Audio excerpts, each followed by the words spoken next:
course of the tournament, there's been multiple merit awards, and obviously earlier before the grand finals, we already gave 2 other awards away, and it's time for another one. That's right, I'm talking about the MVP. This is the player MVP, and first place gets $10,000, and it's Mikoto here for the MVP of the entire tournament, BSJ. Yeah, I mean, the thing about this tournament was it just seemed so much closer than everything the rest of this year, and teams like Talon with Mikoto, like they really showed up. Like Liquid had to do some crazy things in the draft. They shouldn't have even technically won that upper bracket series, and then Talon has that crazy loss and then ends up rallying back all the way to top 3. And Mikoto, he just looked like a god. I remember like first pick Storm, that's beyond godlike. 20 minutes later, I mean, that whole team, I'm so proud of them and what they accomplished, but him especially, it was a treat to watch. Yeah, I know, Effie, you've been a fan of Mikoto, especially this year as he's really stepped into himself. For some players, their growth is just exponential and out of nowhere. And Mikoto is one of those because a couple of years ago, he was good, but he never stood out in any way. And then around this time this year during Lima, all of a sudden he's beating all of these top tier mids in the world. He's beating Nisha mid, he's beating Abed mid, and you're thinking, how did he get this good? And he himself doesn't even know. He says, I just play Dota, and that's all I care about. But his improvement is incredible. His consistency has been incredible. He's been so stable. I remember earlier in this tournament, Talon hadn't run Snapfire at all.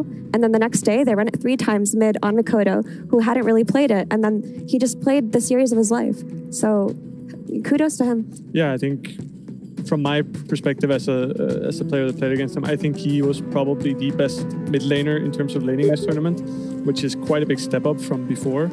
I think there's a lot of good mid laners that are really good at laning specifically, and I think he just like came out of nowhere. So, and for this tournament specifically, I think it's very deserving for him to be MVP. Yeah, and of course there are also Yatoro, Zion, Boxy on 2nd, 3rd, and 4th. Also very well deserved. We've had so many amazing plays, so many amazing players, so many amazing teams, so many amazing moments during this Riyadh Masters that, yeah, we wish we could give everybody an MVP, but that's just not the way the world works. We can just choose one team, have one team earn legend status, and that's it. Team Spirit takes the cake, take the crown, and take the championship. And with that, the first edition of the ESL One Pro Tour comes to an end. That's correct. Time for us to say our goodbyes. I know, Crit, this is the first, you know, the Pro Tour in terms of the whole year round. As a player, how have you experienced it?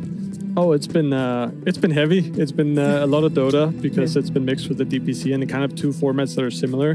Also resulting in 2 finals in a year, which is not something that Dota players is used to. But it's been very enjoyable. I've enjoyed this tournament a lot, and especially being on the panel as well. It's been fun. So yeah, I hope that I get to go here next year as well.